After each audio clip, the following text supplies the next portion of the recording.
Oke.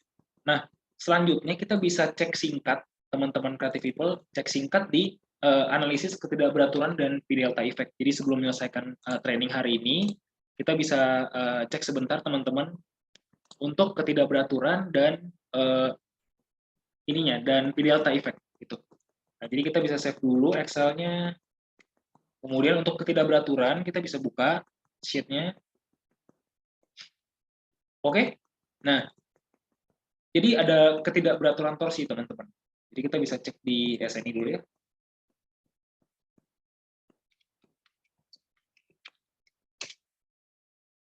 Oke. Di sini kita bisa lihat ketidakberaturannya. Bisa dilihat ya, teman-teman. Nah, ini ada ketidakberaturan torsi itu intinya ada torsi terduga yang amplifikasinya 1. Di salah satu ujung dia itu lebih besar dari 1,2 kali simpangan antar tingkat average rata-rata di kedua ujung strukturnya kayak gitu. Dan kalau dia ketidakberaturan torsi berlebihan, berarti dia lebih besar dari 1,4 kali average-nya dari simpangan antar tingkat rata-rata. Kemudian ada ketidakberaturan sudut dalam, ini misalkan gedungnya dia kayak L gini ya. Ini ada sudut dalam, ini PX, ini PY, sini LY, ini LX. Kayak gitu teman-teman, itu ketidakberaturan sudut dalamnya ada. Misalkan kalau dia yang kecil ini lebih besar dari 0,15 panjang utamanya, kayak gitu. Kemudian selanjutnya ini ada ketidakberaturan diskontinuitas diafragma. Ini intinya apa? Kalau kita punya struktur, kemudian dia ada opening, ada bukaan, jadi dia mereduksi kekakuan strukturnya, dia misalkan openingnya lebih besar dari 50% daerah diafragma brutonya. Jadi dari lantai bruto luasannya, dia openingnya lebih besar dari 50% brutonya. Itu udah ketidakberaturan diskontinuitas diafragma.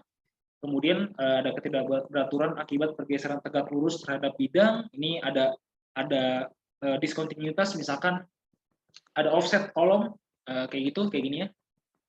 Ini teman-teman.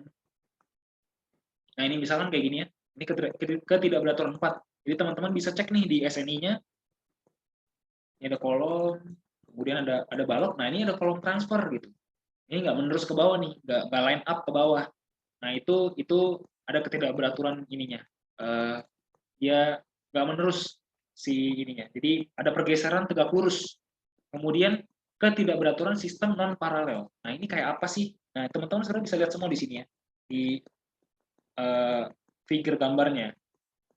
Jadi kayak gini misalkan. Jadi dia nggak berpotongan nih teman-teman. Elemen penahan gaya lateralnya gitu. Jadi dia berdiri sendiri-sendiri di tempatnya masing-masing. Jadi dia nggak berpotongan. Sedangkan struktur kita, misalkan kayak gini. Struktur kita kan kayak gini ya. Semuanya berpotongan tegak lurus jadi gitu. Jadi nggak ada yang misalkan ada kolom berdiri sendiri atau shear wall berdiri sendiri di tengah-tengah denah kita. Jadi nggak ada yang kayak gitu. Jadi itu definisi untuk ketidakberaturan yang kelima. Jadi intinya dia ada sistem non paralel kayak gitu. Jadi ini untuk yang horizontal, teman-teman.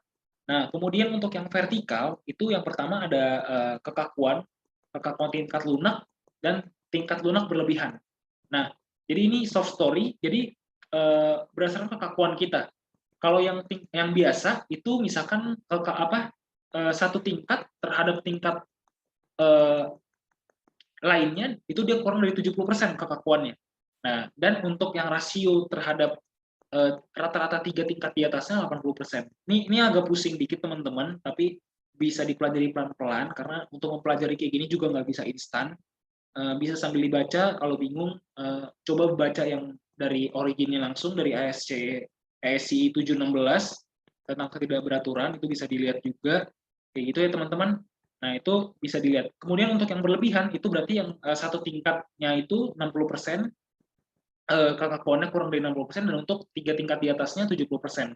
Itu kalau kurang dari itu masuk di ketidakberaturan tingkat lunak berlebihan. Nah, baru ada ketidakberaturan massa. Kalau misalkan ada massa yang di seberang tingkat lebih besar, dia lebih berat 150% kalinya massa efektif di tingkat dekatnya. Jadi either lantai bawah atau lantai atasnya, itu misalkan dia di lantainya itu dia lebih besar dari 150%-nya gitu. Itu juga ada ketidakberaturan massa. Kemudian ketidakberaturan geometri vertikal, itu kayak misalkan kayak ada kolom-kolom, kayak gini ya, ini geometri vertikal nih. Nah, dia sampai 130%-nya lebih besar dari dimensi di atasnya, misalkan kayak gitu. Itu ada ketidakberaturan ya teman-teman. Oke? Nah, kemudian di ketidakberaturan yang keempat, itu ada diskontinuitas bidang elemen vertikal, pemikul, gaya lateral. Jadi kalau ada pergeseran arah bidang, elemen, itu ada reduksi kekakuan, nih, misalkan kayak gini ya. Ini bisa cek langsung gambarnya, teman-teman. Nah, dia kayak gini, ada offset. Jadi ini misalkan kayak gini dia ada weak, istilahnya dibilangnya slender column gitu. Dia slender column di sini, gitu ya. Jadi dia ada seperti diskontinuitas. Di sini dia slender, kemudian menampung beban di atasnya itu ditransfer langsung. Jadi dia ada putus gitu, yang di sana beda, yang di kiri beda, kayak gitu. Jadi itu seperti diskontinuitas untuk yang untuk elemen vertikal yang memikul gaya seismik, gitu ya. Nah, baru sekarang yang kelima, ini ketidakberaturan tingkat lemah akibat diskontinuitas pada kekakuan lateral tingkat. Jadi ini berdasarkan si V-nya, V struktur kita. Jadi kekuatan lateral tingkat, kayak gitu. Nanti bisa dicek semua ya. Nah, di sini nih, ini contohnya. Ini untuk yang tadi ketidakberaturan 5A dan 5B. Ini yang tadi 1A, 1B, ini 2 yang massa, ini yang 3 yang ukuran dimensinya yang ada 130%, kemudian ini diskontinuitas, dan ke 5A, 5B ini yang tingkat lemah berdasarkan kekuatan lateralnya. Kayak gitu teman-teman creative people ya. Kita bisa masuk aja ke Excel-nya. Nah, ini bisa kita masukin untuk ketidakberaturan torsi. Yang pertama ya, ini yang horizontal dulu teman-teman. Untuk yang torsi, kita bisa buka dulu tabs-nya. Oke, kita bisa add table. Kemudian kita bisa lihat di join output, displacement, join output, displacement, kemudian di story max over average drift. Kayak itu teman-teman. Nah, ini kita bisa lihat ya. Ini ada drift ya, max drift, average drift, kayak gitu. Jadi kita bisa buka yang di sini. Nah, kemudian output case-nya RS, arahnya yang X dulu. Nah, ini kita copy semua aja. Dari max drift, average drift, sampai ratio. Untuk lantai 2 sampai roof ya. Kita copy, kemudian kita sini, kita paste semua di sini. Oke? Nah, kita bisa cek nih. Rasionya, untuk di yang biasa, yang lebih besar dari 1,2 nggak ada teman-teman. Semuanya aman ya. Kemudian di sini juga, nah yang ekstrimnya yang untuk lebih besar dari 1,4 nih, itu juga nggak ada. Jadi kita ceknya di ratio sini. Itu juga nggak ada. Berarti kita nggak ada ketidakberaturan torsi di arah X. Kemudian arah Y-nya kita cepat aja teman-teman. Nah ini di roof-nya ya, dari roof.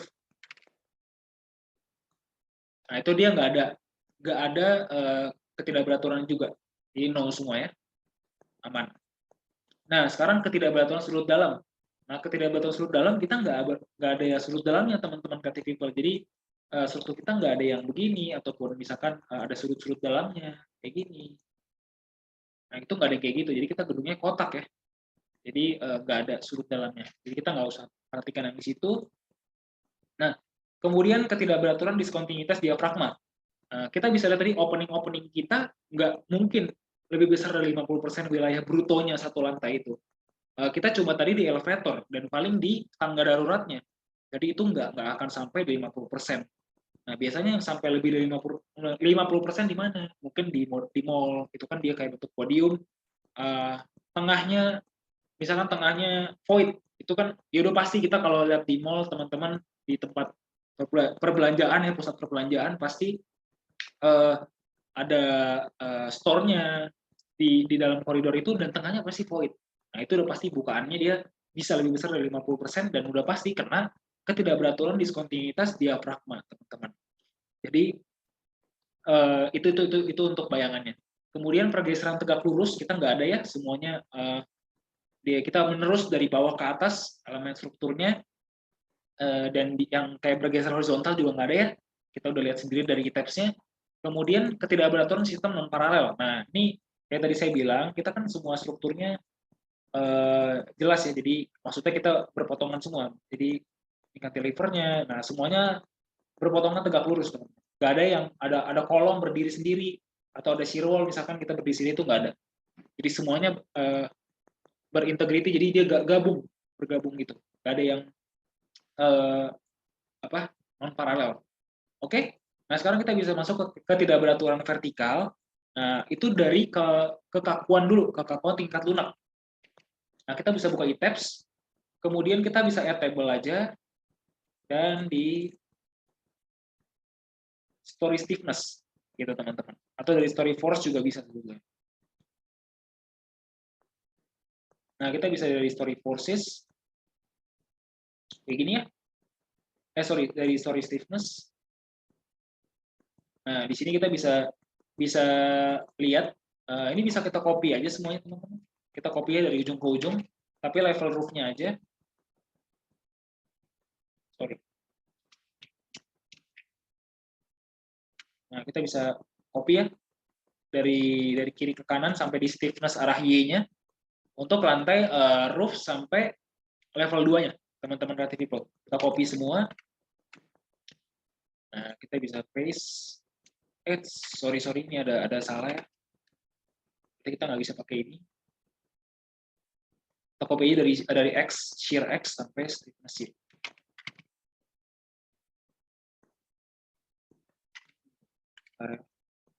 Oke, berarti kita satu-satu aja kopinya. Ini ada kesalahan. Kemudian stiffness X, shear Y, copy semua.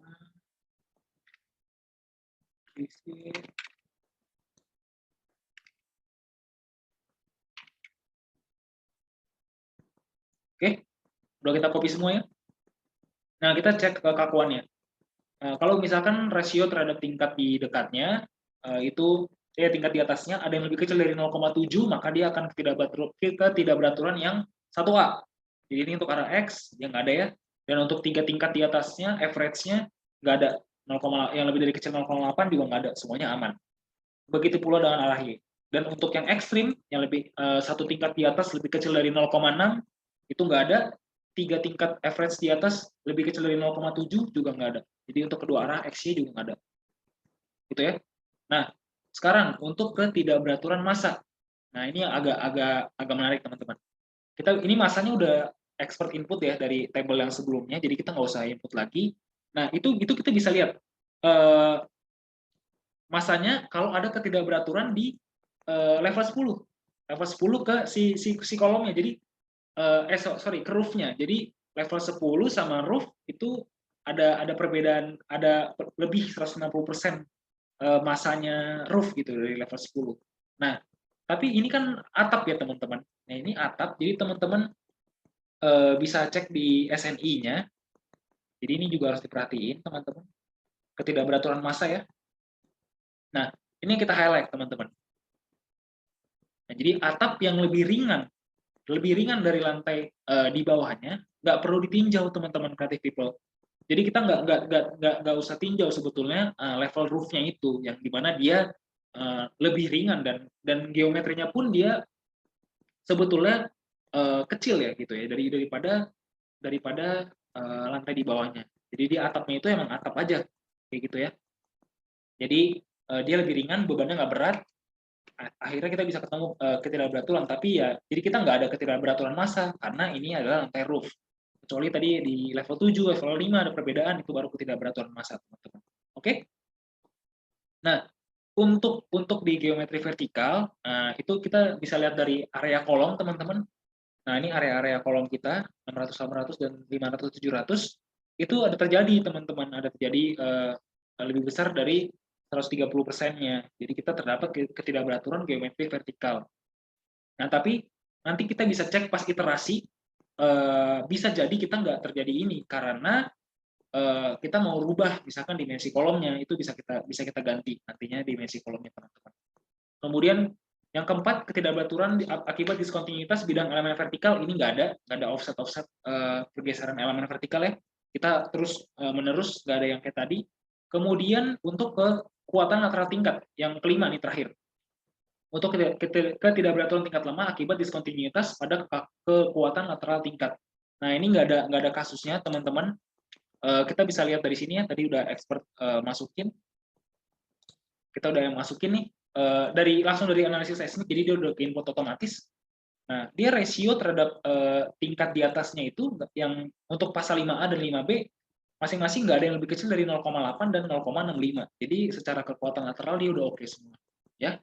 Nah, ini yang terakhir teman-teman, mungkin agak pusing tapi ini udah terakhir dari analisis P delta. Sekarang kita bisa buka e-tabs-nya. Oke, kemudian kita bisa CTRLT. Nah, kita buka lagi story forces.